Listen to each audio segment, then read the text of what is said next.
Willa, thank you so much. Update on Lily. Yes, Been going to the tavern, yes. having fun. But what I want to talk to you about is she's getting ready to do channelings for the parallel lives. Well, won't that be exciting? Oh, it's very exciting. I'm very excited about it. Yes. And she's had me, I realize that I know of probably 18 or 20 of my parallel lives. Yes. And I've Which been, allows you to feel a little bit more like a collective oversoul perspective. yes, thank you. And I went in researching. I got Bashar that gave some information on the oversoul. But then Lily told me, when I was thinking about how can we experience the oversoul, when I was thinking about this in June, and she said that through the parallel lives, that connections is how you get to experience the oversoul. That's certainly one way.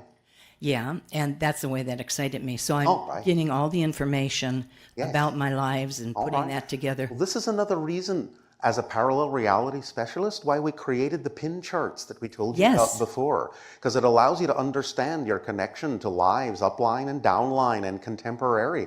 And it gives you one of the abilities to understand the oversoul perspective as you might translate and relate it into your physical reality as well. Oh my God, I'm shaking again. Oh, all right. Well, have fun with that. Divinorum again. All right. Anyway, but what I wanted to talk to you about is how do you work with people and who do you work with as a parallel reality specialist? Well, a variety of beings that are interested in exploring the idea of fusing together a greater perspective of themselves in a variety of ways for a variety of purposes. So, as you say, it is the idea of working with a version of the idea of the oversoul, but it is also an opportunity to understand more aspects of time and the fluidity of it and the illusion of it. What's the mechanics of it? Do you do like a version of pin charts for them or? Yes, the pin charts are primary within the particular agenda that we use. Okay. Um, This is done through what you would understand as a kind of a hypnotic state, though. oh, really? Oh, yes, really. I would not lie to you about that. No, I know. So tell me about that. They're in. Well, you do have to understand something that's a little bit different for us than it is for all of you at this particular point, because remember, we are now generations removed from the arrival of the hybrids on your planet, and so we are much more blended. You understand? Right, And so we have this substance called divinorum, right. which is kind of similar to the idea you understand as an ayahuasca mix, but it is very different, and it is, in some senses, also calibrated to the idea of hybrids. It is not something that you have at this point, Right. and it is not something that you can use. The idea of hypnosis will actually form a similar pattern of energy within the consciousness that will allow for a stronger way of getting in touch with the different parallel existences that you may have made connections to, and allow you to engage with them, not only that, but also bring them together in kind of a holistic system where you can see glimpses, at least, of the perspective of the oversoul as it relates to physical reality that you are experiencing. So the form of hypnosis can begin with the first level of mastery that we just gave to you, where you are sitting between the tree and the brook and allowing the heartbeat and the breath to match the wind and the babbling, and going into that altered state, specifically that altered state, can allow you to go into the appropriate hypnotic state to allow for connection to be recognized between different parallel lives. Yes? Okay. So that's one way you can begin it, if you wish, or you can use whatever hypnosis technique you may have that you believe might be effective in your planet and the way you would like to do it, the way you are passionate about doing it then. Well, I just telepathically talk with all my lives. Well, you can do that too. Yeah. But if you're talking about working with others, Other people. they may need another way. Is it possible, because I sort of experienced this with Lily, where I was talking with one woman and then Lily sort of connected her with her parallel life. Well, that can happen, yes. You can do it that way. Like I said, whatever way works for you best. Yeah, that was fabulous because she actually got to talk to her parallel life in 1865. That can be one way to get them used to the vibration of that, so that in the future they may be able to take up that conversation on their own. It's sort of like giving them an entrainment or a vibration that they can use as a marker to pinpoint that particular parallel life for themselves. Right. That's how I feel that that Lily will be coming through and working in that way. All right, then if that's what excites you, by all means, walk down that path.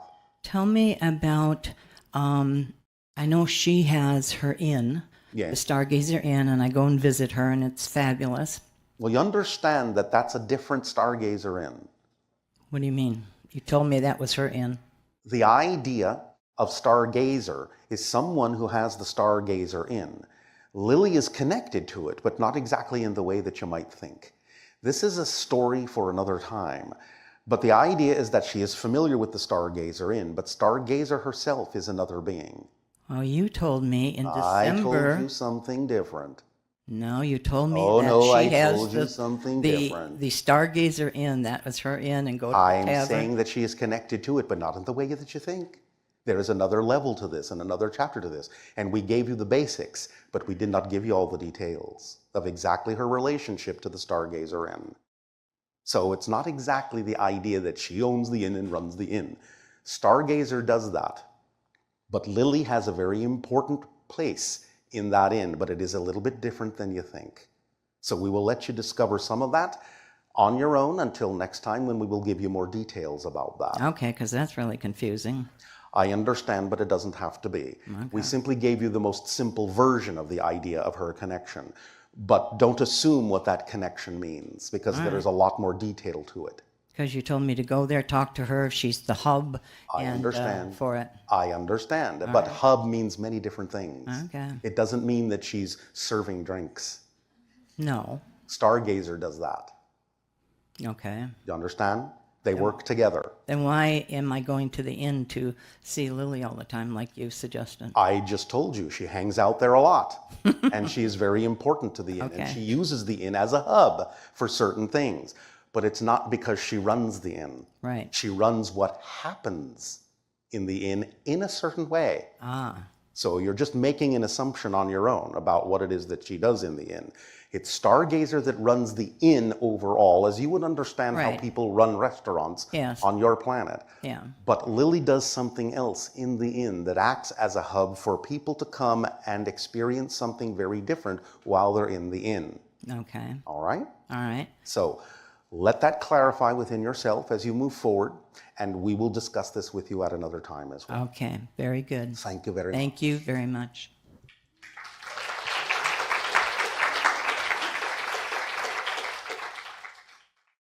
Hi, Willa. A good day to you. I wanted to thank you for co-creating this interaction. It is always our pleasure, Cookie. Thank you. Oh, by the way, Yes. some of you received some cookies, did you not? You're welcome. I wanted to say that right now, at this stage of my life, I feel that I'm more than ever, I'm ready to be of service to humanity in a way of anchoring and transmitting love and light into this dimension. Well, and how would you like to go about doing that then? I'm feeling excited about idea of trance channeling. I wanted to see if you can assist Well, it's me in not that. really a trance love. It's a state of heightened connection then. Do you understand the difference? Can you elaborate? Certainly I can, and it would be my pleasure to do so. The idea is it's not really a trance. It's a focus of association, higher level association and connectivity in the brain. You are conscious in a variety of different ways other than the way you might be conscious right now. But it is really a misunderstanding to call it a trance, because that implies that you're not really involved in the process, when in fact, it's about time y'all became much more involved in your process of channeling yourselves. Remember that your personalities are artificial constructs, are they not? They are projections of your consciousness, are they not? Therefore, you're all channeling your personalities into existence right now. You never really stop channeling, do you? Correct. So you're already channeling. It's just about how you'd like to go about it that might be an expression you're more passionate about. Yes? So how would you like to put yourself out there and be of service to others by channeling yourself in a different way than you're channeling now? Okay, so it's about integration. It's about integration, yes. Yes. Whole systems, yes. Okay. Is this helping you at all? Well, it's kind of an idea that, well, I know that, but is there anything like my next step you would be Well, how would you like to go about it? What would you like the scenario to look like? Would you like people to be asking questions through you? possibly, yes. All right, well, why don't you gather some people to ask some questions and see what happens then? Okay. So Because to, you like, understand if make it you're the first just step. doing it yourself, there's nowhere else for the information to go except to you. So why would you need to do it in any other way than the way you're already doing it to receive what you need to receive? But if you have someone asking you a question, then you can, in a sense, sort of step aside and allow the information to be grounded in them, just like an electric circuit. Okay, I get it. Yes? All right. Also, I wanted to share this last week. We went to my friend and I. We went to Mount Shasta for this sacred journey that was planned out, by our higher selves, I guess. You And, guess? You're guessing now. I know. Your higher self says they're guessing now. Yes, and everything was great. And I just wanted to describe our last day. We decided to go on top of the mountain, and we got stuck. We got trapped on the rocks, where we couldn't get out from, and we had to call for help for the rescue team. Yes? And I got rescued, but my friend had to stay there and spend a night on top of the mountain. And what happened to your friend then? I was asking like everyone for help, my other selves, all these ascended masters, and they all told me that he's fine. It was planned by him, by his own higher self, and that he's gonna have deep experiences over there. So. And what did you learn from the minerals in the mountain then? Well, I learned how to connect to myself on a more deeper level. And what did your friend learn?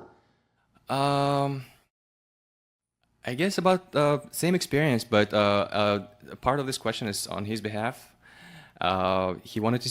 He thinks that he had contact, but he doesn't remember, and he wanted to see what it was, and what kind of beings connected to him. Well, as we can perceive the idea of the energy that's coming through from you and the energy that you're connecting to your friend with, it would seem to me that the nature spirits were there. Lemurians. So the contact was with the idea of the mountain that supported the event and the experience of going with the nature spirits, who then gave him a safe space and a bubble reality in which to reside until such time as he could then change that. Okay. So the contact was with the nature spirits. Anything you can tell him? Any message? Is he afraid to go back to the mountain? I'm not sure. You can ask. But there can be, because of that experience, because of him creating that synchronicity of having to stay there, there is an opportunity for him to learn that there can be some mastery learned in that same environment. If he wants to go back and commune with those spirits, they're willing. They're willing to engage. Okay. You can tell him that. All right. Also, I had an experience after the meditation, being at the bottom of the mountain waiting for him at night, and after I finished the meditation, I saw this sphere, white sphere, and a triangle in it, and I walked through it, and I found myself in the tunnels, like it felt physical. So I was just going down these tunnels, up and down, right and left, and then I found myself in a larger type of a room, or maybe a city. It felt like an inner Earth city, and I saw this girl that really resonated with me. All right, I'm going to stop you right there for the moment. Okay. The idea to understand is that is not inside the Earth, but what you did is walk through a portal. Okay. And you were in another dimension that may seem to many of you to be actually inside your planet, but it's not. Mm-hmm. Now, this is very important because it begins to teach you that there are different layers to your reality. Mm-hmm. There are different layers to the idea of the Earth that contain multiple dimensional levels that are still connected to what may seem to be a very physical reality, but it is not the physical reality that you started in. Okay. So it gives you an opportunity to understand that this is something you haven't really charted yet. And this is something that we can wax upon at some point in the future, that there are different dimensional layers that surround your Earth and interpenetrate your Earth. And the portals are responsible for being the doorways that can connect you to those things, even though they don't actually exist physically inside the Earth itself. Mm-hmm. Okay. That'll have to do for now, Cookie. All right, thank So you. thank you very much. Thank you. Appreciate it.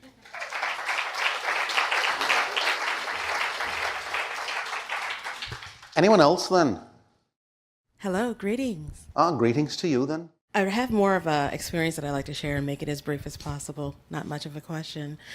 This time last year, I was in Brazil in a glorious rainforest. Speak up, my dear. Speak up, my dear. Okay, great. So this time last year, I was in Brazil in a rainforest, and I sat in a babbling brook that was flowing from the glorious mountains in the Brazilian rainforest. And Well, aren't you a little bit ahead of the class? I actually feel like I was initiated because there was a very mystical and whimsical tree Yes. that sat right behind me in front of the river, just as you described the position should have been, and that's exactly the experience that I had. And it All was right, such a then. beautiful experience Yes, it also with is. the smells, because it started to produce a wonderful smell. That's another level of it. Yes, and I also recall that the tree is huge, as tall as it was not truly anchored into soil. It looked like it was as floating, in a sense, semi-floating atop of a large boulder that was also into the river. Yes, there are air roots as well. Yes, it was a very beautiful experience. So I want to thank you very much for delving into that today. It is our pleasure. Yes, and it felt like an initiation again. That it was. And I look forward to immersing myself further into the cryptic world. So thank you very much. You're very welcome, and thank you for your synchronous understanding of how the class was to begin. Absolutely. Thank you. You're welcome.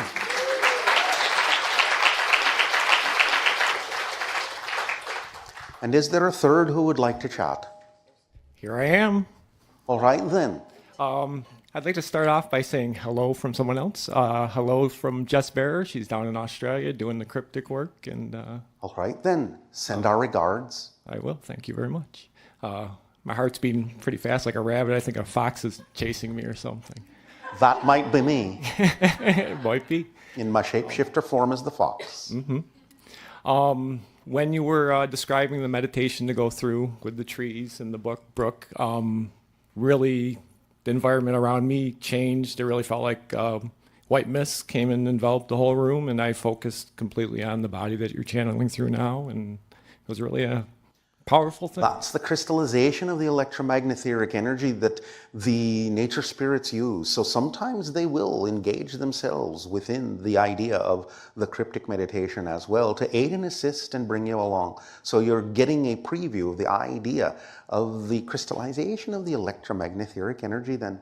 It's very exciting. It is very exciting. There are many different kinds of phenomenology that go along with starting the path of the cryptic. Many of you will experience similar things like this and different things.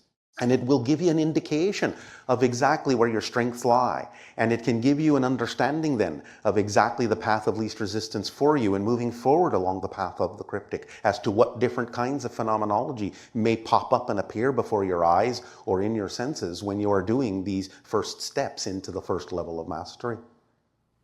It really synced up with me when you had mentioned the idea that it was hypnotic. I had done the spiral meditation from the Bashar that really, to me, felt like a kind of self-hypnotism that really helped me adjust and adjust beliefs and really changed my reality. And synchronicities started really happening a lot.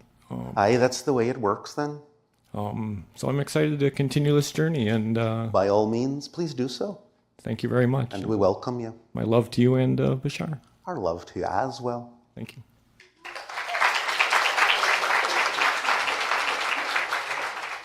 Hello, Willa. And we greet you this day. It's a pleasure to speak with somebody so wise. I appreciate your You wisdom. can't be talking about me then. Thank you. I want to talk about a concept that I call green utopia. And I brought this up the other day with Bashar. And I'd like some advice on how to enjoy and experience the path of most allowance in that creation of the version of Earth that I prefer. But you know, the messenger has already given you the formula. What would be different from that then, except to be following your passion to the best you can with no insistence on the outcome? Why would you think there'd be a different formula for that? I don't think there'd be a different formula. Sometimes I'm challenged to be calm and enjoy and trust the path. Well, that's part of the process then for you, isn't it, dearie? Yes. And So then you're doing the right thing, aren't you, by facing those challenges with a good heart and a positive sense of your well-being. yes. Yes. Well, that's all you got to do. It's all you've got to do. You don't have to overcomplicate it, unless you really want it to be more complicated. Do you enjoy the complications? I actually enjoy simplifying the complications. Well, then you have to give yourself a complication first before you can simplify it, can't you? Yes. And I work with a lot of physicists and biologists, and they really enjoy complicating it. And that's all right, because the irony is that they're looking for simplification through the complications that they create. It's true. It's true. I know that's probably why I said that. And you mentioned pins and other dimensions, and I've been enjoying Pin charts. Pin charts. Can you tell me about pin charts? A pin chart is simply a way of calibrating and demonstrating and showing the idea of the different connections you have to different parallel lifetimes that are simultaneously existing, some of which may overlap with your contemporary self and are called counterparts, some of which may be upline, what you call the future, some of which may be downline, which you call the past, some of which may be in parallel realities, hence the pin parallel incarnation. So it's a way of simply creating a three-dimensional chart of all the different connections that you may have going on simultaneously right now, so you can understand yourself more holistically from a type of oversoul point of view. Oh, fabulous. I have this sense, or this is at least how I experience it, that all of these parallel realities are right here, right now. Of course and all they of are. This. There's nowhere else for them to be, love. Yeah. Because Yeah. there is only here and there is only now. So everyone has to share the same space and the same time. And it's very visceral for me, and sometimes I find myself enjoying observing or experiencing these parallels. Yes, well, it's very visceral for us as well. That's why I'm a parallel reality specialist. It's fabulous. And Bashar was telling me that I have a tendency to pop You have a into- what then, dear? Tendency What then, dear? You're making a choice, are you? Yes. Not a tendency, is it? Yes, you're Thank you correct. very much. You're correct. I really am enjoying it, popping into other versions and the pliability of it all. All right, well, you're getting a little ahead of the class, because that's the shapeshifter and nocturnal levels, Okay. where you start really establishing connections with the parallel versions, and you start allowing yourself to connect so strongly that you can actually represent the shape of one of those parallel versions. That's not the original shape that you're showing now. That's the secret of shape-shifting. You don't change the molecules of your body. You actually simply take on the reflective aspect of other parallel selves that may look very different than the way you look by connecting to different aspects of nature and yourself in those different parallel realities, some of which may look similar and some of which may not. So you're actually showing a reflection of a parallel reality to those that then are capable of receiving and perceiving it. You don't actually change the molecular structure of your body to shapeshift. That really explains a lot. Thank you so much. Yes, it does. Thank you. It's like looking at a hall of mirrors and all the different angles that you see yourself, except that some of the angles in the reflections of the mirrors look nothing like you. Yes, sometimes I look down and my arms are different kind of arms or things like that. And That's correct. That's how it works, though.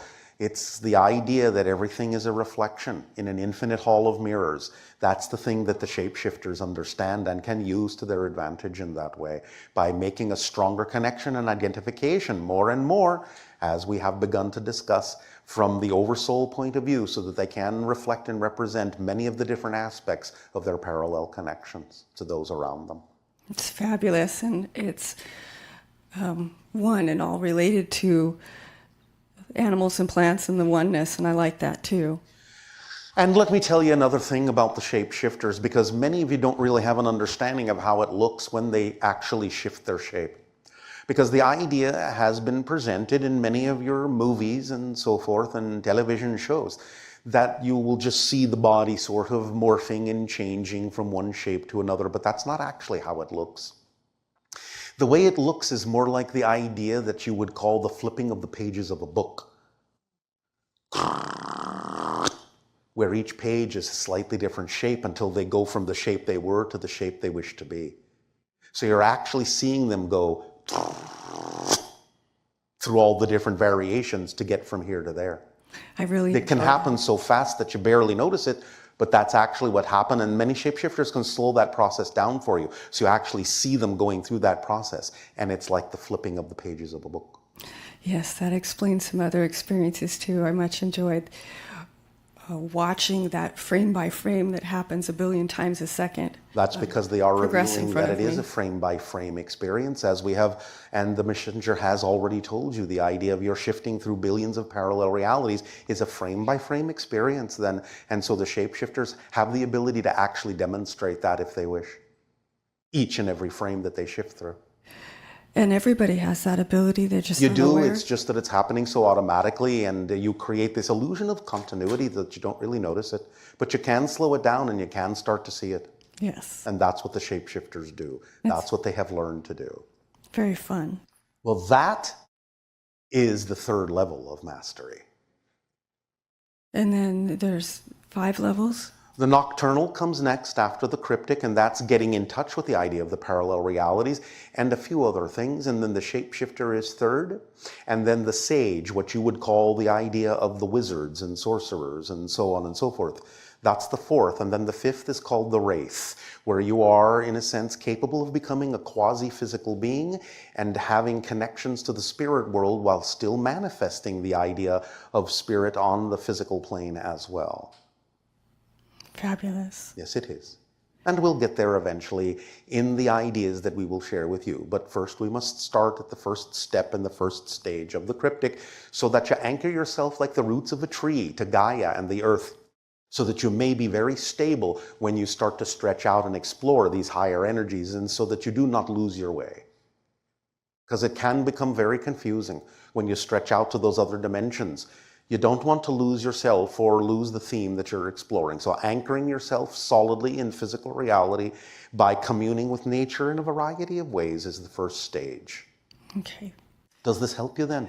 It does very much. And All I think right, I'll then. save my other questions for our next communication. Yes, because now we have some other things that are important for us to say before this time for us ends and the messenger returns. Thank you, Willa. So thank you for your chit-chat.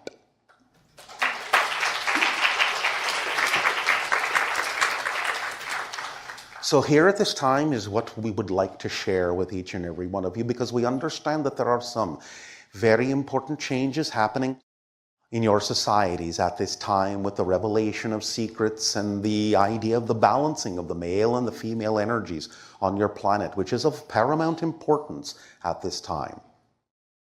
Let us give you a different understanding of history.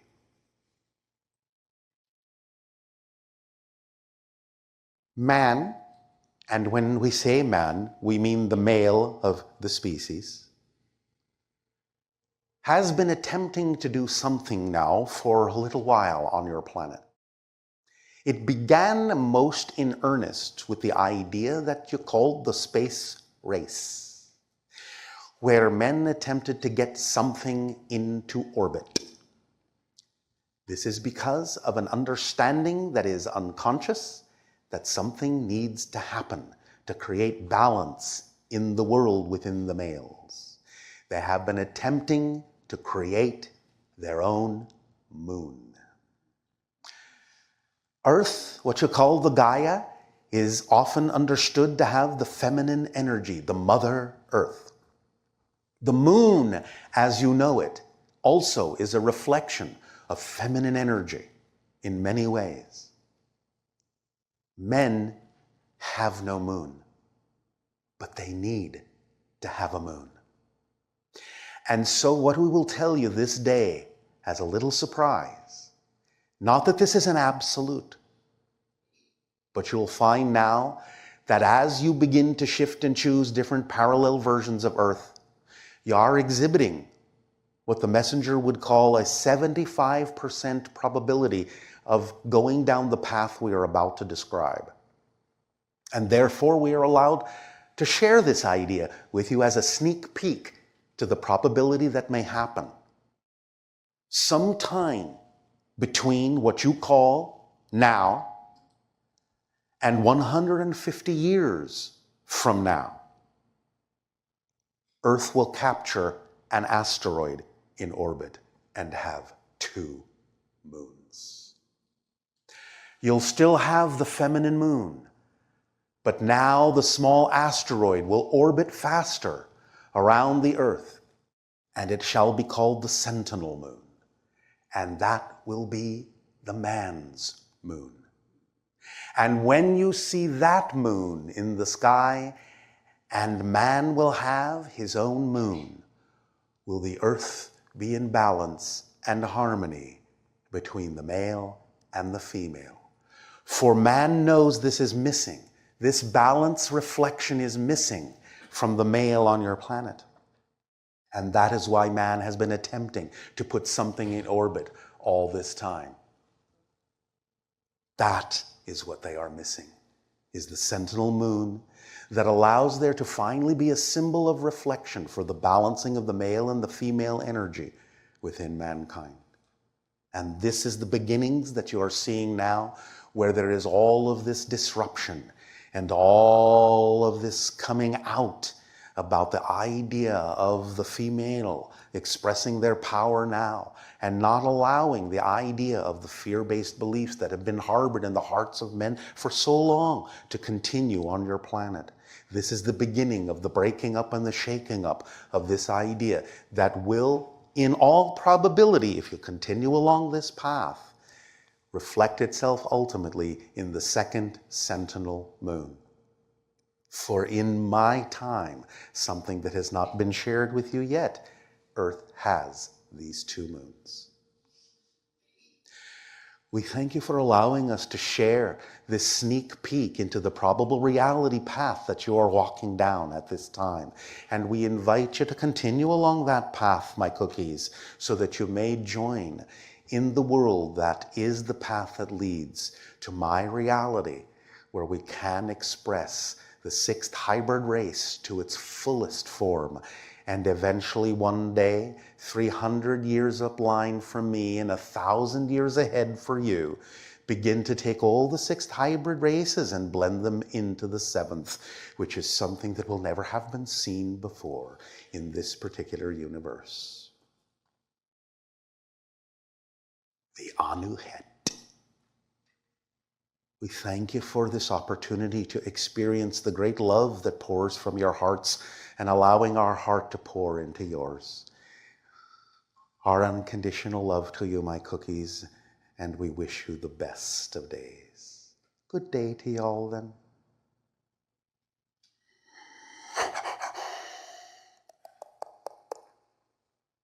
Did you enjoy your time with Willa?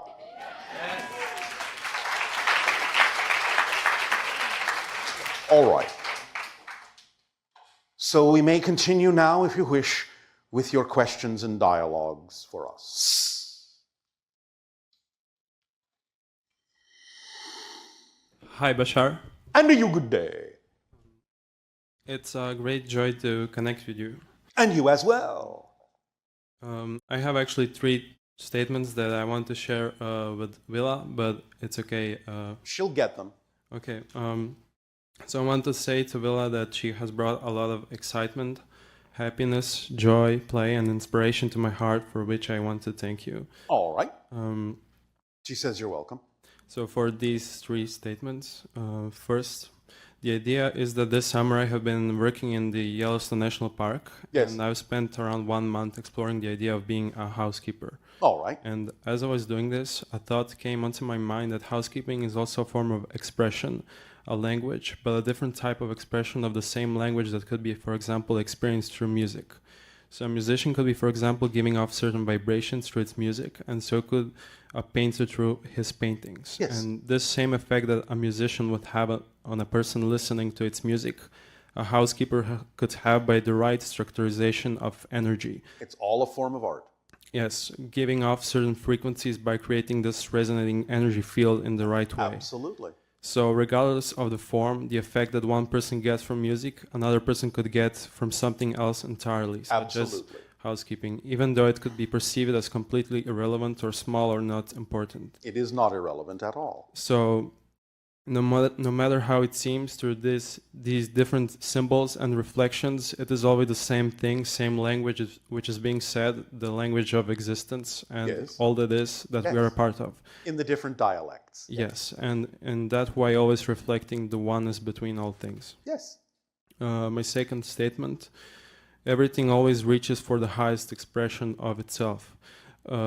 In that way, it is the most self-realized version and most true for itself, most Yes. pure vibration, and in that sense showing all it is what it really is so it can know itself. Yes. Because existence is always about what is and is and is, Yes. constantly defining and creating itself anew. And so when Yes. something can be so integrated at such a high level of energy with such high vibrations, it shows that it is really true. Yes. So That is the meaning behind the biblical phrase, I am that I am. yes. So when we look at something, the idea is that we would perceive as very simple, such as the flower of a plant. Even a plant has its own awareness of itself, and the flower Absolutely. being a part of it. But this expression of there being a flower which grows out from the plant shows its unique beauty, higher energetical form, and represents its connection to the non-physical energy from which it comes from and all it is. Yes. And so in the same way that a plant has its flower, and in that way this symbol of oneness and reflection of connection to everything, a mountain as a collective consciousness of first density energy also has its peak, and showing this connection to the non-physical. Yes. And the bigger picture in its own way, or even Yes. a rock would have, with also a human, through its different expressions of excitement which are unique to everyone. Yes, absolutely. And my third name is third statement is a name of the song I want to share. It's called Ghost Lullaby. It's from a computer game called Crayon Physics. This song is very dear to me, so I want to share it, and maybe if you can tap into that reality and our YouTube, you can listen to it. And also I want to share to Willa that I am doing and exploring channeling on my own, and I'm connecting with the Yael and the Arcturian selves. So I want to invite Willa maybe to connect with us sometimes, or anyone from that reality. If someone is interested, they would be Others very in much that welcome. reality will connect. Will is on a different path. Thank you. And I would love to visit that reality maybe sometimes during my dreams. We will see. Thank you. But thank you for your sharing.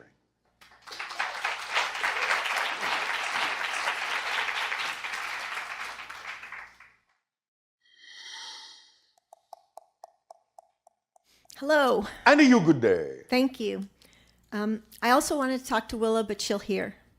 She will know. She will know. It's so weird. When I come up here with you, I feel all silly and good. And then with Will, I started to get nervous. So I'm just like breathing. Oh, all right. Why so? I don't know. I love the earth so much that sometimes I almost feel like I'm going to start to cry.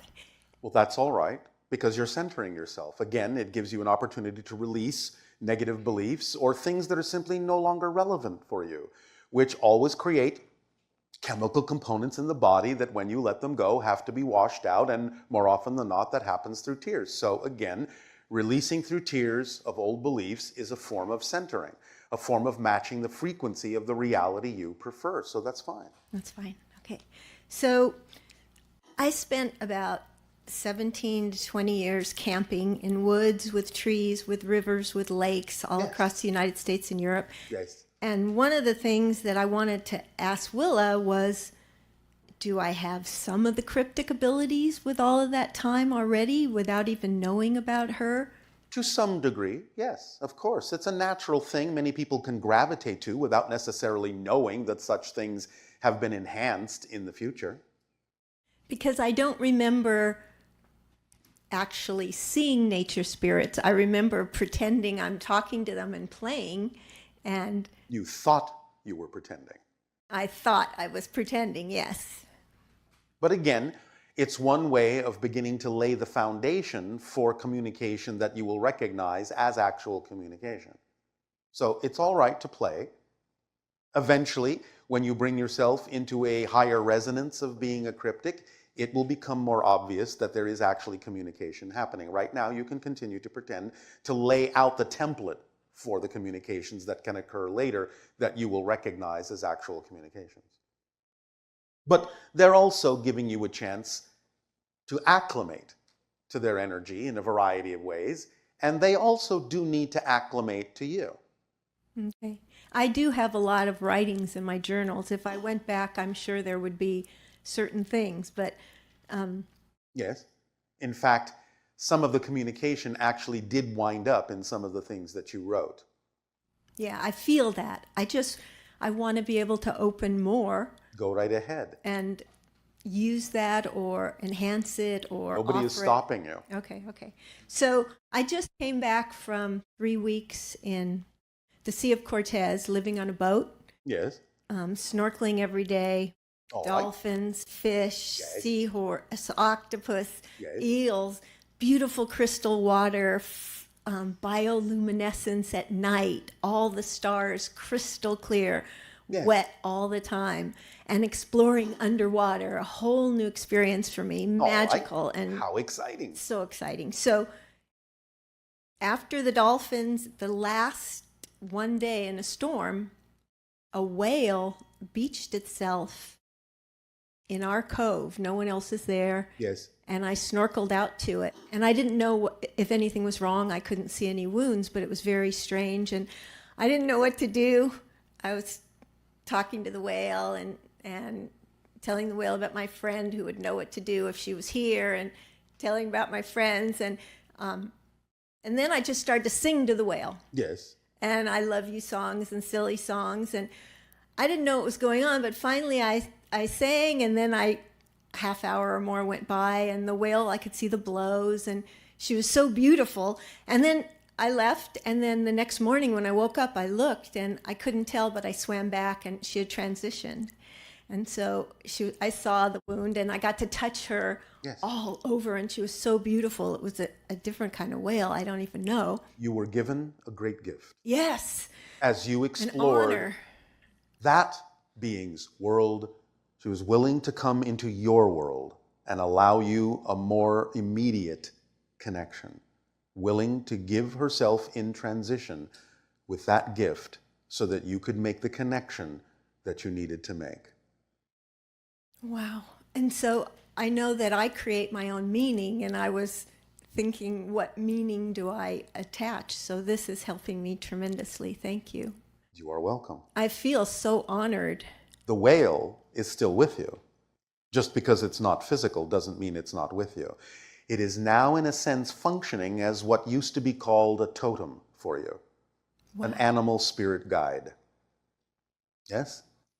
Yes. And it connects you more strongly then to the Sirius star system energy as well. Is that star system all cetaceans, or is it They're amphibious and have telepathic connections with dolphins and whales on your planet. So they function as a bridge and a link to the consciousness of the Sirius star system. Are they physical? They are, but there is also non-physical consciousness associated with the Sirius system, but there is a physical race of amphibious beings. They are called the Nomos. The Nomos. Yes. Nom-os. Os is their name for Sirius. Nom-os. I am from Sirius. Nom-os. That's what that means. Wow. Okay, so I have two things that were the questions that went with these things. Yes. Because I was so living in the ocean and felt part of the ocean, and Yes. we washed dishes in the ocean, and then I pooped in the ocean. Oh, all right. And that was a huge thing for me because I've never done that in my life. How fish-like of you. I know, but my boyfriend told me that's what you do. It's okay. But it's really a weird experience. The water's crystal clear, right? And so anyway, I know whales poop and fish poop, and I had just never done this before. So I started to, as we washed the dishes in the ocean and the salt water in the ocean, and we would feed the fish the leftovers, they loved it. I thought about environmental things with the ocean and Mother Earth and how how does the water and the earth handle all of our stuff that goes from cities and When everything is in balance, it handles it just fine. There are many, many built-in filtration systems and many ways in which the molecular compositions of those things work to create more life on the earth. So as long as it's in balance, it works just fine. I mean, I came here and I was going to ask you, is it okay that I pooped in the ocean? Yes, yes, yes. It's fine. It's fine. Okay. Yes, it's fine. Okay. So You do understand, generally speaking, right, that no matter where it is you actually do that, it usually winds up it in the ocean winds anyway. up in the ocean. Yes, it does. I know. So you just sort of cut out the middleman. I know. It's such a. I felt like I was like 2 or 3. You know. Yes, yes, yes. Oh, potty training. Okay. So all of the species to the climactic whale. There's so many amazing things in that ocean and on land. Yes. And I just synchronistically came upon an artist that does beautiful illustrations, lifelike, of hybrids and different species. And, Yes. and she even had a picture of Willa. Not exactly accurate. Okay, because I thought the hair would be wilder. She had It it all is, sleek and she does not have pointed ears. really? Okay, She's not an elf. okay, okay. Many people on your planet think she does because she was once described as having elven-like features. But that's just a description of the shape of her face and the slightly larger eyes. She's not an elf. She does not have pointed ears. Okay, that's so good. But the thing that happened was in these beautiful paintings was the first time I let go. I could feel fear just melting away. There was this love in the eyes of all the illustrations Yes. that was beautiful. And I know maybe it's her filter of how she sees it, but I just started to think about like how vast the universe is, how Yes. amazing. And so then I came back to the hybrid kids because they looked so cute in those illustrations with these big eyes and so intelligent looking. And I know I have That's hybrid because kids. they are. They are. So I wanted to connect more actively with my hybrid kids in All right. dreams or before I go to bed. And I thought I could use these pictures as well. And Can use any permission slip that works for you. okay. So what I wondered was when I was diving and swimming, were the hybrid kids with me experiencing? Some of them, not all of them. Not all of them. No, but some of them took Beca- the opportunity to make a connection there and have some experience and draw from your experience a bit. Because you spoke of one in Mother and Father where one was just so hot for tide pools. And so I thought of that one and how, look at this, look at this, look at this. You would just go nuts. Yes. Yeah. So Thank you for your sharing. thank you. Thank you. That's enough. Okay. Thank you very much. You're welcome.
Deo, Nania. we have lots of great questions from our listeners. All right, but before you ask, we are going to make a comment. Now, we know there are many questions that were asked before our monologue was delivered. So we will reinforce the idea that many of those questions were most likely answered by us in the monologue. Nevertheless, we will address a few things to reinforce the understanding. One major understanding is that we are not talking about the revelation of any particular secrets. We are not talking about confessing any secrets. We are talking about the idea of simply stopping the behavior that is creating the secrets and moving on. The past is the past. We are not talking about revealing things that would cause disruption, revealing things that might make the confessor feel better but would cause disruption and discomfort for others. That's not what we're talking about.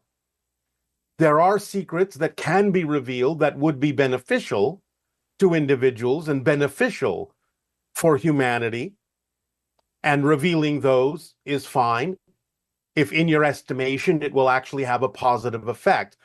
Or, of course, anyone that certainly chooses to reveal a secret in a manner, in a way, through conversation, through communication, that is done positively, that you believe, truly believe, would be of benefit to all concerned without causing emotional disruption in others, then that's your call, as you say. But the idea in general that we were talking about in the monologue of consequential secrets, secrets that, if revealed, would have disruptive consequences, we are not talking about telling your secrets. We are simply talking about making the past, moving on, letting yourself stop the behaviors moving forward that are generating the secret. So in general, that is the idea of no more secrets. Just change the behavior, move on, be freer so that your vibration becomes clearer, more compatible with the interaction of extraterrestrials in open contact. So with that clarification, we will address a few things that may be additional to that, but those that have asked the questions in the manner of, do I have to tell everyone everything? The answer is no. We are simply saying stop the behavior that is generating the secret.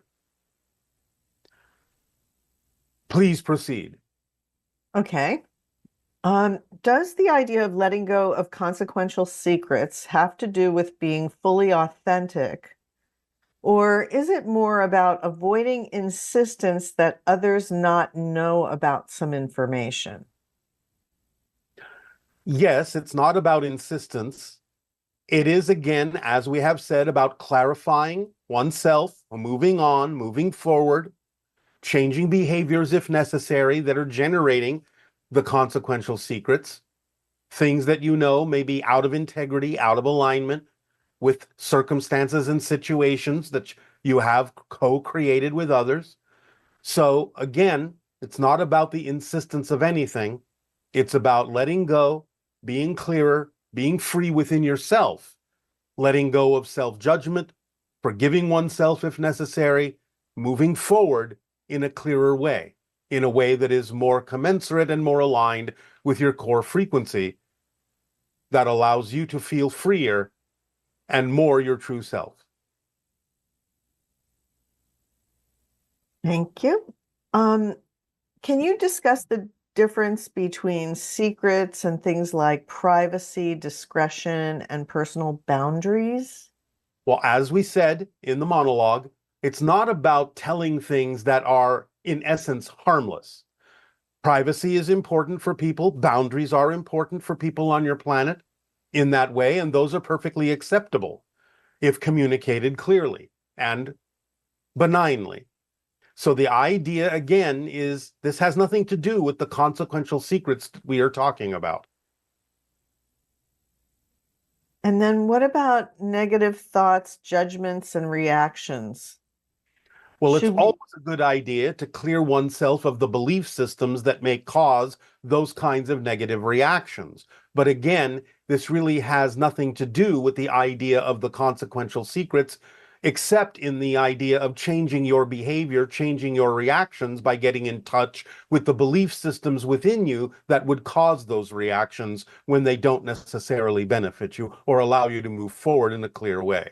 So changing the behavior is the common factor in what you have just relayed to us as a question, but it's not exactly the same thing as we were discussing.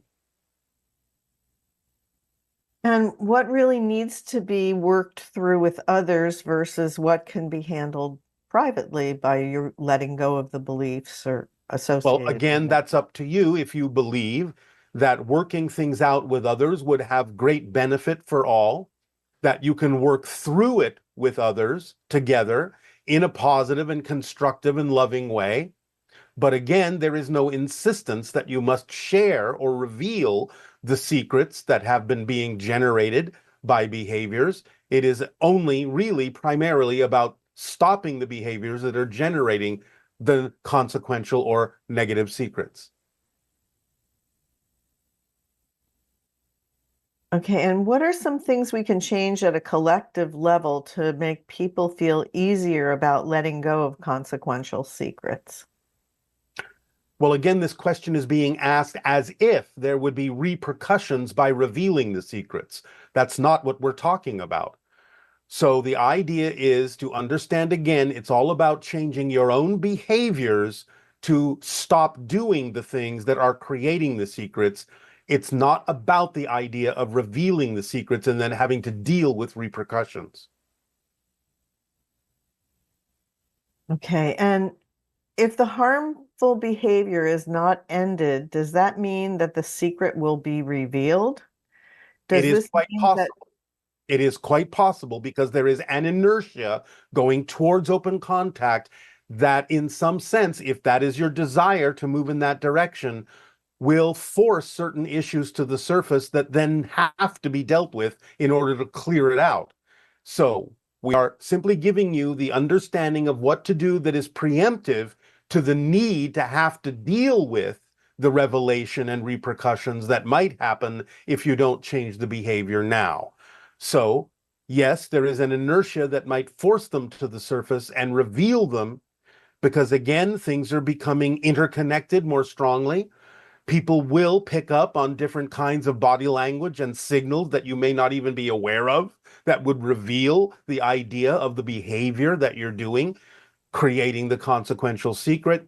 So because your unconscious mind and subconscious might be driving you with your desire toward open contact, then certain things, if you don't change the behavior now, might force the secret to the surface and force you to change the behavior, but only after certain consequences and repercussions are had, which may not necessarily be the way in which you would wish to do it. Okay, and does that mean that child sexual abusers will soon be exposed? A lot of them may be. Again, it depends on the life path and the lessons that need to be learned. But yes, again, many different secrets of that kind of nature that are harmful to others in that sense, being perpetuated by certain behaviors that are negative, that are fearful, that are abusive, may come to the surface. Again, it depends upon the life path and whether or not the intentions of those people who wish to learn certain lessons are fully realized in this particular incarnation. Okay, and then we have two questions about what they call dangerous secrets. The first one has to do with someone being gay and being in a situation where they'll be disowned by their family if they come out, or they could even be in a country where they could be put to death. How do they deal with that kind of a situation? Again, no one is saying that you have to reveal the secret. Obviously, if you believe that the revelation of a secret is going to possibly put your life in danger, we are not talking about that. So they can continue the behavior without feeling that if they want to have contact, that could be they could be exposed in a situation that would be particularly destructive or dangerous for them? Yes, they don't have to reveal the secret. However, we would suggest that they allow themselves to follow their passion and their synchronicity in such a manner that it may remove them from the dangerous situation so that they could possibly be comfortable in revealing secrets of that nature in a new environment where their life and their situation would not be put in danger. So it's about changing the environment that you're in to be more vibrationally compatible with being open about those kinds of things. If you are comfortable doing so, then follow the synchronicity that may lead you to those places where you don't have to worry that the revelation of that kind of a secret of your own true nature would actually put you in danger. But in the situation that you may already be in, no one is again saying that you actually have to reveal the secret. Again, it's about changing the behavior that is causing the consequential secret that would be truly disruptive to others who are not necessarily themselves negatively oriented. So we are not talking about appeasing people who may have fearful reactions to things. We are simply talking about putting yourself in a situation where you may feel more comfortable allowing such a secret to be known. Okay, and then another person did something illegal when they were younger and they were never caught, but they seem to carry with them the feeling that this secret's going to be revealed or it's still in their consciousness. What kind of advice can you give them about handling something like that? Well, since they have, we assume, discontinued the behavior of illegality, the idea of their guilt is simply that they have caught themselves.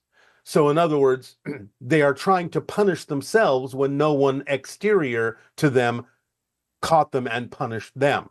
So they are trying to punish themselves by feeling guilty about it for an extended period of time. But we would say your sentence has been served. You have already been penalized by the fear and the guilt that you've been feeling for so long. So you can release yourself and forgive yourself and be free from the sentence you have imposed upon yourself, as long as you know that doing that illegal behavior no longer serves you. Then you have learned your lesson, and that allows you to, as you say, get out of jail free. And then would the desire to correctly solve a dark secret be considered selfish if, for example, you were the only one who could do so decades later? It's having to do with, I guess, an ancestral secret. And if the person involved were a family member, could this desire or lack of desire have a negative impact on future generations? It could, but again, you have to assess for yourself what the value is in revealing that kind of a secret. As we have already said, if this is something that can truly benefit people, it is something that can be revealed in a positive way, a constructive way, so that lessons are learned and people can move on in their lives in a positive way. That's one thing. But again, if you find that the revelation of this secret would actually cause harm to people who, in and of their own selves, have done nothing negative, that's another issue. If you're talking about revealing the behavior of someone that has done something illegal, that's yet again another issue. Because again, if you know something about someone who has committed a crime in your society, then holding on to that information may itself be considered illegal in your society. So you have to weigh all the factors of exactly what the secret is that you're talking about. Since we cannot have an extended conversation with this particular questioner, then it has to be left up to the questioner to evaluate exactly what kind of a secret and what the consequences would be in the revelation of that secret, or whether they can simply move on if they're not the one generating the negative behavior. We would like to begin this workshop regarding changing core belief systems in the following way. You have on your planet a joke. Some of you may have heard it, but it goes something like this. How many psychiatrists does it take to change a light bulb? And as some of you know, the answer is 1, but the light bulb has to want to change. This is very important for today's information. When dealing with core belief, the first step is you have to want to change. All the techniques, all the tools that we may share with you or have shared with you about changing beliefs will basically be lying idle on your shelf without the first and most important ingredient, the desire to change the core belief. Many of you have talked, and we have talked about the idea that you are going, euphemistically speaking, symbolically speaking in a way, from 3D to 4D, third density to fourth density. So let's take advantage of the nomenclature of 4D and present to you the basic curriculum we will be covering today, which involves 4 Ds: desire, definition, dedication, and detachment. These are the 4 overall general elements necessary for changing core belief: desire, definition, dedication, detachment. And we will explain each of these in depth as we go. First and foremost, understand that there is a difference between the vibrational energy of what is typically called desire and the word you often use, want. Not quite the same thing. It can be used in the same way, but we wish to make sure it is clear that in this context, when we are talking about desire, it is something far more akin to passion and a true deep soul desire than simply the idea that you as a person may want something. The desire, the level of desire we are talking about comes from the inner soul, the inner being. That which you are so passionate about bringing into your life as a state of being, knowing yourself deeply, who you are as a consciousness, the state itself that you wish to experience your life within, the desire to be nothing else but yourself in the purest way you can be, and reaching for that in all ways that you can, in thought, in word, in deed. Desire will be, in this case, the true driving force that will allow you the energy and the power to delve deep into your belief systems, find the core beliefs, allow yourself then to, in examining them and identifying them, change them.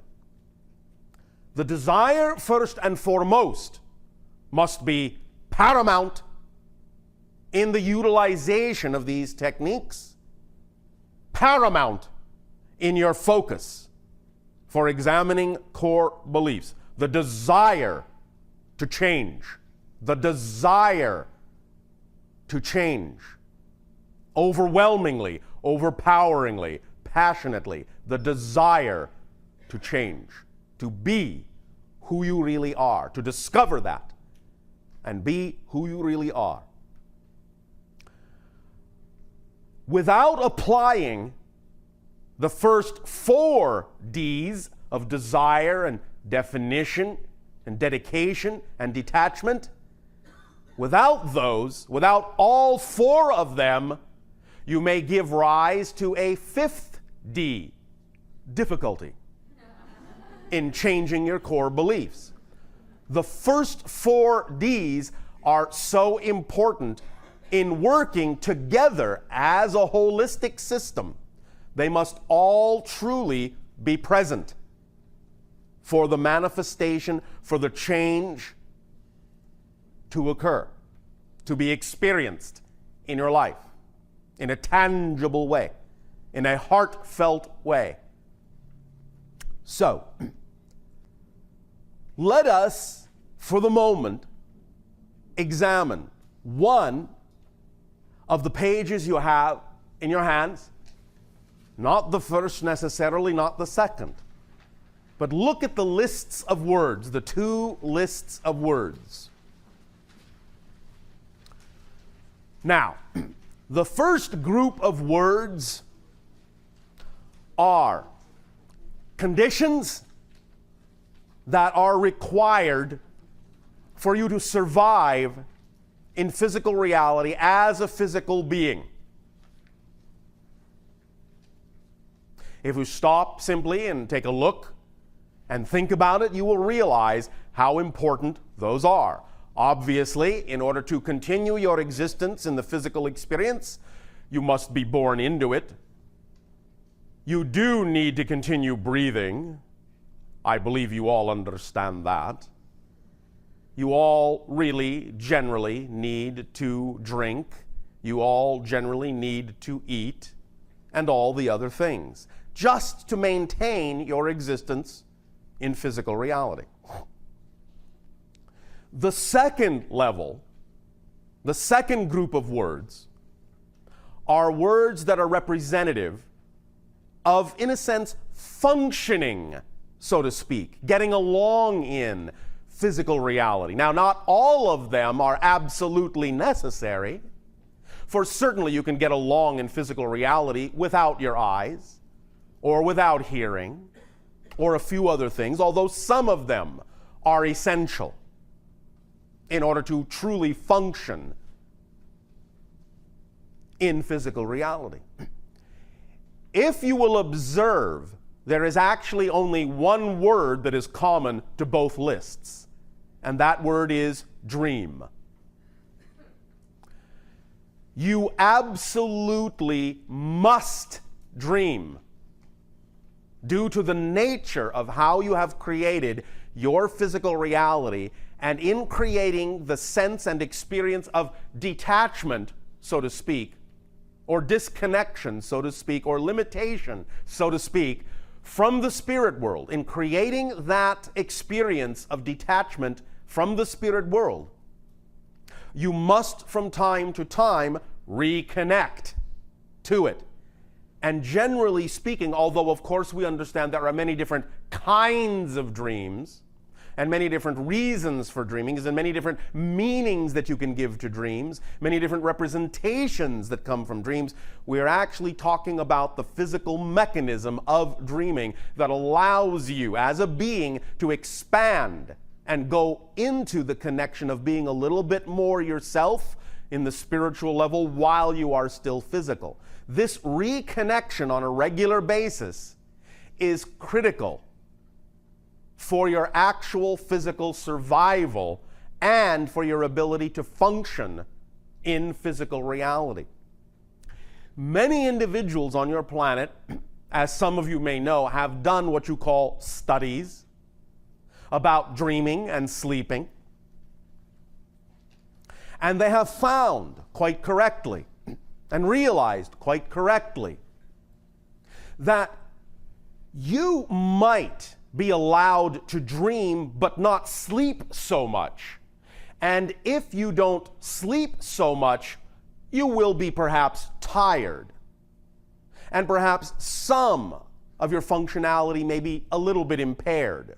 But as long as you are allowed to have moments of dreaming, you will still be able to continue to function more or less normally in physical reality.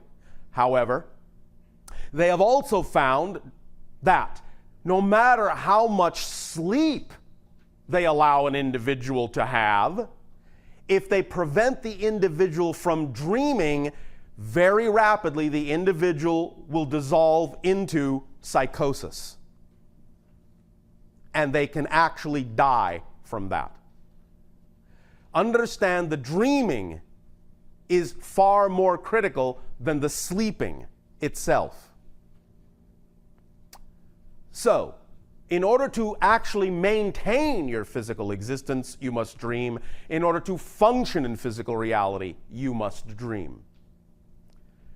The reason we bring this up and the reason we point this out in these lists is that that is really what we're talking about also when we talk about desire.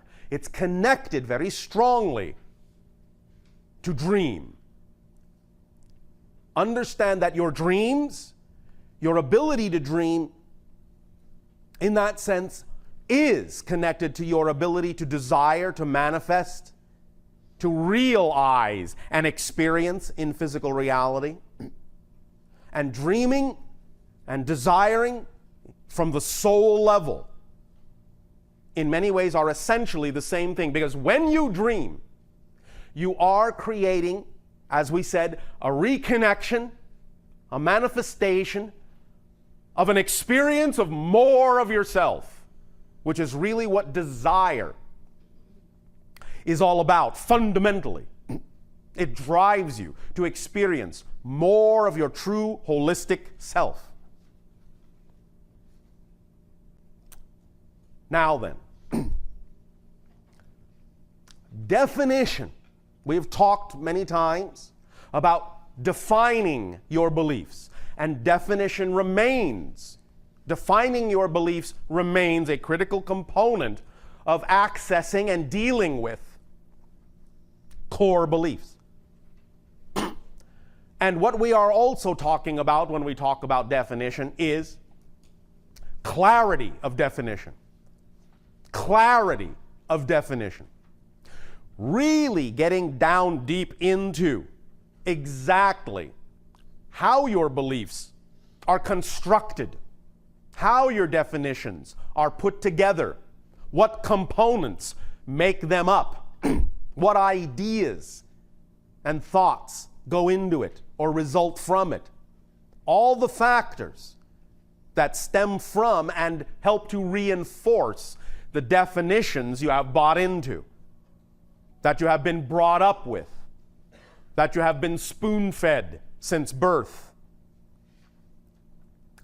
Remember that in accepting and in choosing the idea of the physical reality experience, generally speaking, although some things are somewhat malleable, you have agreed to accept and adopt a series of ideas and concepts that, in a sense, govern physical reality, such things as gravity on your planet, electromagnetic fields, neurological impulses, so on and so forth.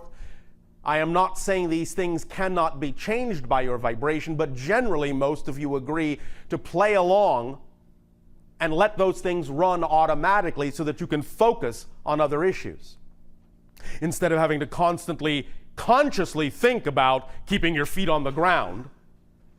You allow yourself to simply have an automatic portion of your beingness that says, I agree that as long as I'm on physical reality Earth, gravity exists, and I won't simply go floating off into space. Although that can happen sometimes for various reasons. And we may get into that later.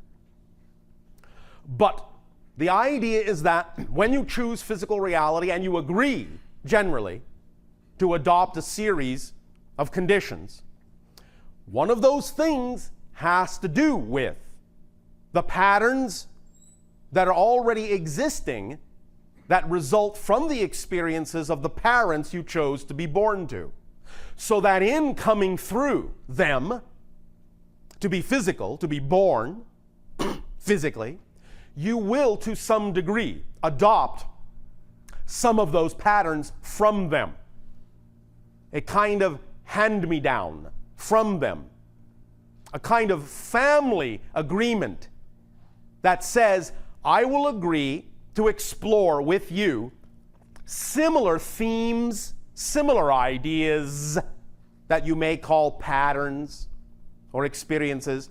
Not that you will necessarily have to play them out in the same way your parents did, but you often agree to explore similar themes they went through so that you, in exploring them and coming up with a different perspective, and perhaps even a different outcome, can add to the overall soul family group's experience of all the different ways that theme can be played out in your family group.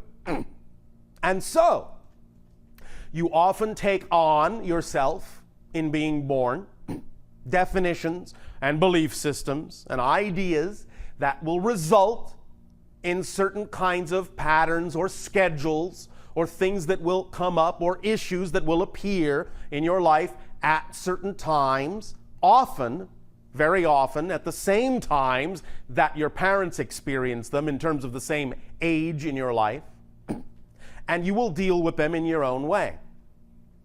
Those moments are opportunities for you to get in touch with what that issue, what that idea, and what that belief means to you, what meaning you choose to put in it, how you want to relate to it, and what you want to bring in terms of your learning experience in dealing with it to the soul family experience overall.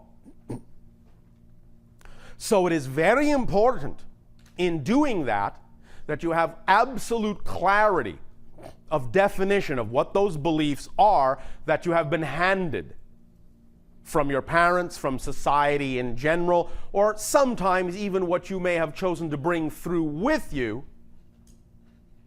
just simply as something you have chosen to explore. Whether you connect it to the idea of past lives, future lives, all those things exist simultaneously. So it's really more of a cross connection to some other life going on right now, concurrently. But nevertheless, no matter how you make a relationship or how you need to explain it or set it up to yourself in order for you to have the experience and explore it, getting clarity of the definitions, getting clarity of the belief systems is critical, especially when you are dealing with core beliefs. Because, as the name core belief implies, you have set these belief systems up in layers, like an onion. Often it will be easier for you to peel them away, get down to the core, to understand the underlying foundation that supports and maintains and perpetuates all the other beliefs on the upper layers. But in giving yourself layers, and in dealing with the outer layers or the top layers, however you wish to look at it, doesn't matter, first, dealing with them first and peeling your way through them, it gives you practice. It gives you experience in dealing with beliefs. And getting down to the core ones will allow you the greatest changes in your life and will give you the techniques, the tools, the capacity to deal with any other beliefs that may come up from other timings that may occur in your life from that point forward. So dealing with the core issues, the core belief that supports all the other ones, even though you may have peeled your way down to the core and gotten to the core and made changes on a core level, this does not mean you have not set yourself up to explore other things, that you may not bring other belief patterns in at another time. And those patterns will connect to the core belief as well. And in dealing and learning how to deal with the core belief, you will be better able to handle those other levels of beliefs when they come up in a different arena, in a different area of your life. But all those upper layers will connect to the same basic core. And that's why it's so important to get a handle on what that core is, so you can handle all the different layers as they arise at different times in your life. So definition, clarity of definition, the second component, we will explore that as well this day of your time. Desire, definition, and dedication. Dedication, very crucial in this idea of allowing your exploration of core belief to stick, to work, to manifest, to create in your life an experience of change. Dedication, what do we mean by that? In a sense, it's like saying commitment to the self, to really make it the most important thing, the most paramount thing in your life, to explore these core beliefs and to change them. Dedication also connects into another thing we have talked about many times, which has to do with behavior, the actions that you are willing to take on behalf of what you say you desire to do, on behalf of the changes you say you desire to make. Dedicating yourself in your behavior to acting on those things that are representative of getting in touch with those core beliefs and making the changes to become more of yourself. The behaviors that are representative of the person you say you ultimately would prefer to be. Dedicating yourself to choosing through your actions only those things vibrationally representative, only those things behaviorally representative of the person you say you wish to be, of the person and the life you say you prefer that person to have, so that in thought, word, and deed, you constantly reinforce with your dedication to choosing only those things that you really do have the desire, most important of all, to be that person you say you prefer to be. Without that dedication, there is no reinforcement and no laying out of a conduit for the desire to manifest. Dedication, very important component, choosing only those things that are truly representative of the person you believe you are becoming or wish to become. The fourth D, detachment. This may sound completely and paradoxically contrary to the idea of desire, and in some senses it is, but it is not. Not at all. It is quite complementary.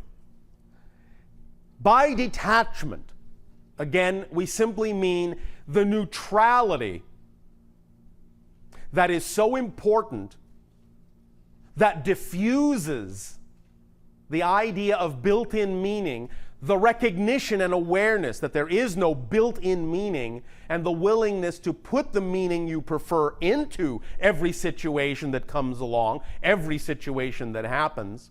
But even more so than that, the detachment, not in a judgmental way, not in a negative way, but the detachment from all things that are not representative of your desire and your dedication and your ability to clearly define what you are and what you are not.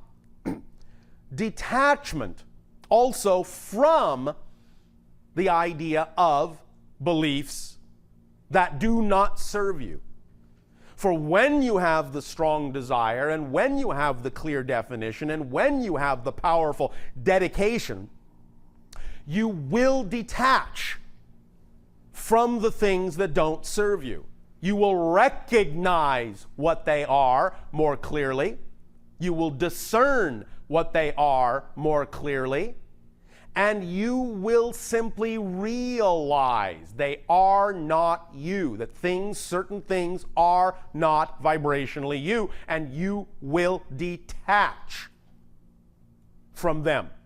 Again, not in a judgmental way, but in a compassionate way, through the simple observation and awareness that a thing simply isn't you. It's not your truth. It's not who you prefer to be. It's not representative of the behavior or the actions or the circumstance of the person you say you desire to be, of the being you know you are. So detachment from the things you are not is what paradoxically will then reinforce and amplify and magnify, bringing it full circle, the desire to be who you are. This is an amplification process. You start with desire, and you go through the definition, and you go through the dedication, you use it to arrive at the kind of detachment that will clear out the things that don't belong and allow the desire, like a fire, to burn that much more brightly in you and illuminate more clearly for you the things in your definitions that don't work for you, and drive you more strongly to dedicate yourself to being who you really prefer to be, thus then arriving once again at the state of detaching in a compassionate way from those things that don't serve you, so that can make more room for your desire to burn even brighter. And you amp yourself up and amp yourself up and amp yourself up in this way through this 4-step process. And that is why, if any one of those key components is missing or left out or not as fully utilized as it could be, you will then create the difficulty because you will be breaking the circuit. This is a complete circular, self-realizing, self-magnifying, self-amplifying idea. And all of those things are equally important in the holistic approach of getting the experience in your life of this technique and these ideas really working for you. Really working for you. So, again, desire, definition, dedication, and detachment will allow you to truly disassemble the beliefs that don't work for you, disassemble the personality that you may have been taught to be, and will allow you to assemble a new you in a very experiential way, a very experiential, manifesting, physical way. We bring this tool to you now at this time because now is the proper time for this tool in you. Use it or lose it. It's up to you. It's up to you. Now, we will go into these a little bit more deeply, but let us give an overview, as we have already begun to do, of the next diagram, which would be, in your understanding, the middle diagram, what has been referred to as the enneagrammatic circuit, the 9 circles in a square. This is not so much itself a primary tool as it is an assisting tool in this overall process and experience. it will help in the way that what you might call an affirmation will help to focus you. It's a focusing mechanism. And it doesn't even necessarily have to be, and is not designed to be, completely a conscious mechanism. It will operate on a multitude of levels within your conscious and subconscious and higher conscious selves. The saying at the bottom is generally a loose translation of what the symbols mean in the circles, read as a sentence, read as an idea in context. These symbols are derived from what you know to be ancient Phoenician symbols. The reason this was chosen is because those symbols are not only a precursor to certain other very strongly vibratory languages on your planet, such as Hebrew, and they dig deep into the vibration of your being, whether you are Hebraic or not. Doesn't matter. There's another level to this altogether, tonally, vibrationally, that these symbols represent. And it also detaches, to some degree, your consciousness from the idea that it represents any particular culture, since the idea of the Phoenician culture no longer really exists on your planet intact. So it takes you to an ancient space that in some senses goes around or leaps over or goes through a lot of your expectations about what language is all about on your planet today. It goes to the undercurrent, the foundation. In a sense, it can be called a core language, and so it's appropriate for what we are doing. That language and the symbols are also connected to extraterrestrial sources as well. Not just the idea of physical ET beings, such as myself, but other dimensional levels of guides and spirits and so on and so forth. And many of these symbols were, in a sense, received and given from those sources to your people in ancient times, because they represent certain ideas, certain vibrations that key into the matrix of the meanings that you typically give to things on your planet. So they work well, hand in hand, with the patterns and meanings you have automatically set up within yourself, and are good for loosening those meanings up by setting up a sympathetic or empathetic vibrational tonality that unlocks you from certain patterns and expectations as you look at the symbols from the center. The dot in the center, go to the upper right-hand corner first. That is the eye. Going down, then you will understand it progresses through the idea of mouth and hand, and cutting across the bottom. The middle symbol in that sense is water, which is transition and change. And then going to what you would call the bottom of the left-hand column of circles, then going into the idea and the symbol that represents path or fence, in a sense, that you would follow. And going up to the window, and then upward to the door, and then going to the right, the center symbol above the dot, the circle with the cross in it, which represents the unknown.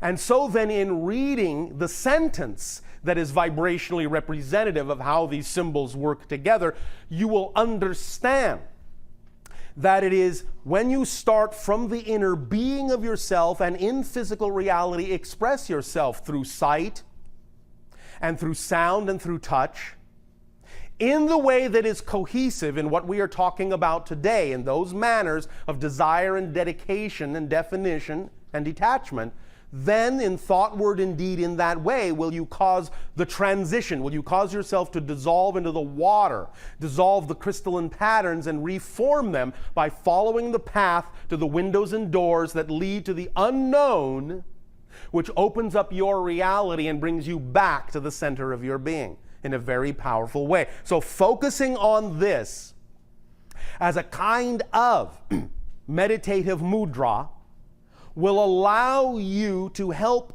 yourself focus on the principles that we have talked about, the 4 Ds. It will give you some focus. It will put you in the proper state of mind, shall we say. Now, the final diagram, which is a collection of 19 circles with what you might call a type of jagged spiral that connects them. We will get into this more deeply as this communication continues, but in an overview, a general overview, this is a symbol that comes directly from our civilization's history. It is something we created in our civilization as a representation and an understanding of how to spiral downward through different dimensions into the core of your being, and then spiral outward from that core upward through different dimensions into manifestation. In some senses, this could be called a neurological spiral. We did not want nor instruct there to be the name put on the page, because there should be nothing else in your vision when focusing on this image other than the image itself.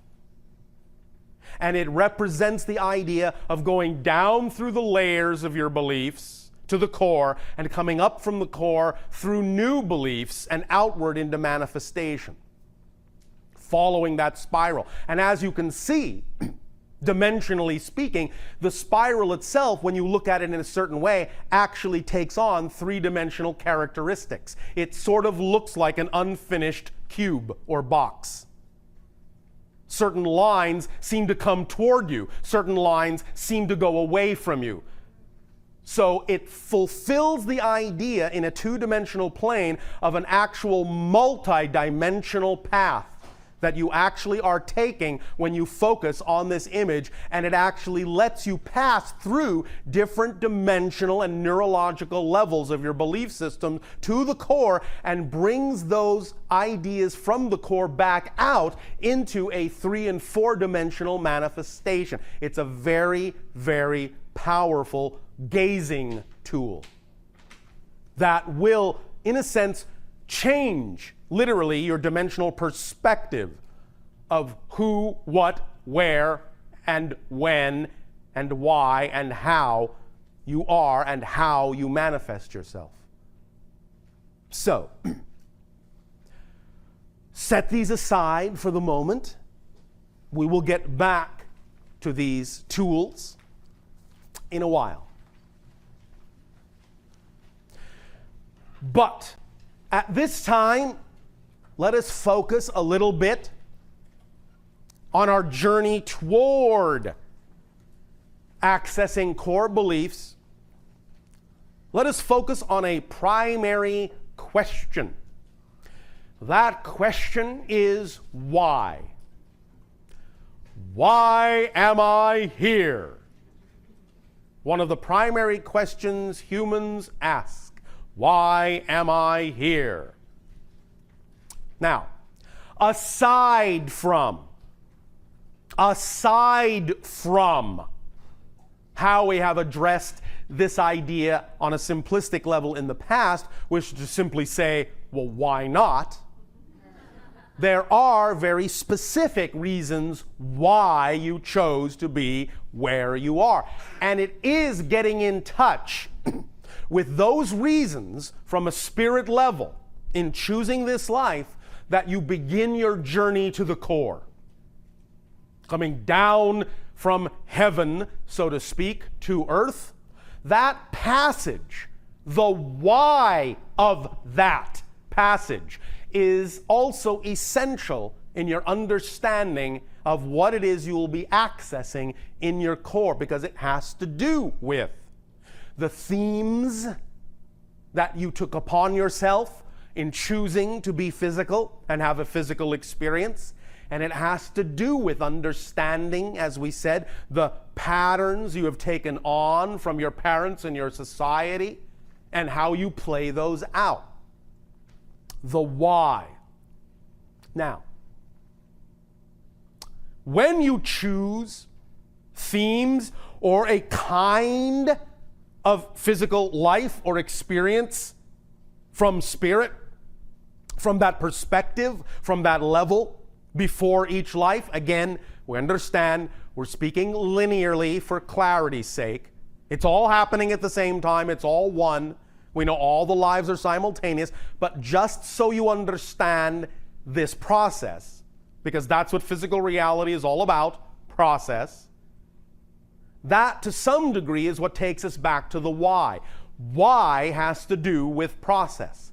The asking of the questions in life, the most important questions. Why this? Why that? Why is this that way? Why is that way?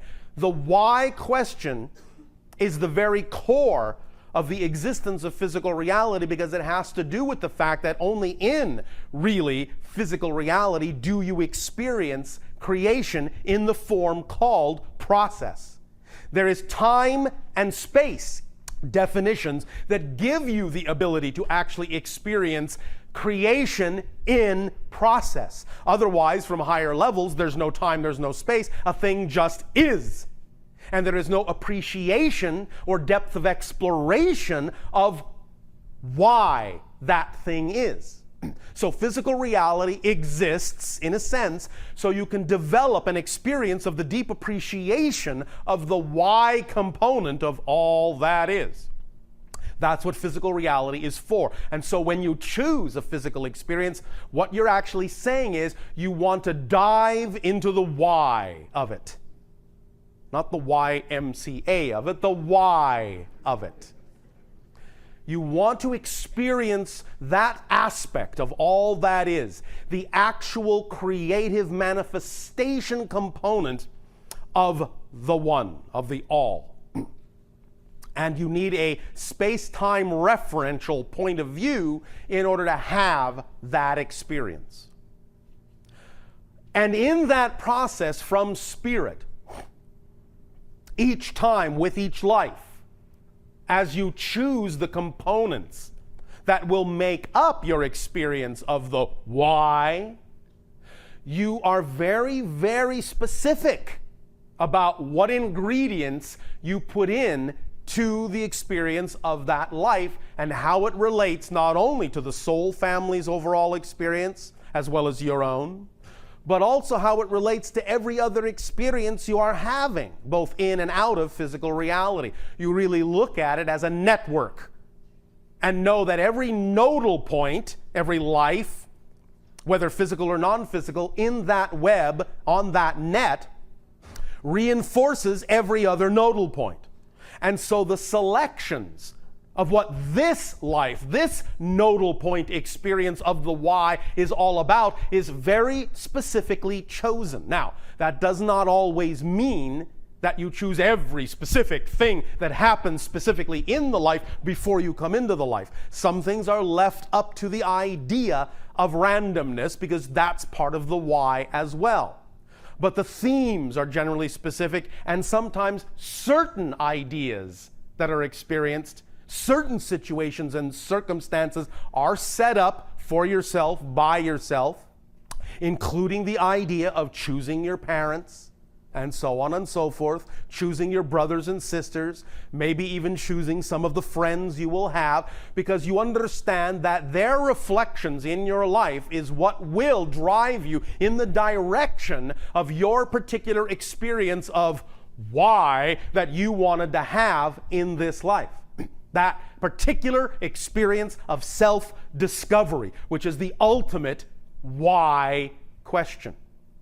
Who am I? Why am I here? That self-awareness, that self-knowledge on an individual and a grander scale coming together from the beginning to the ending of your life, in a sense, is what it is about. the why of it. That process, that creative arc, as you film people say, is what it's all about. The comparison, in a sense, to use the word loosely, between where you begin and where you end up in any given life, that arc of experience, that process, and the changes and differences that you experience in it are adding to your understanding on a bigger level of what you are as an aspect of all that is.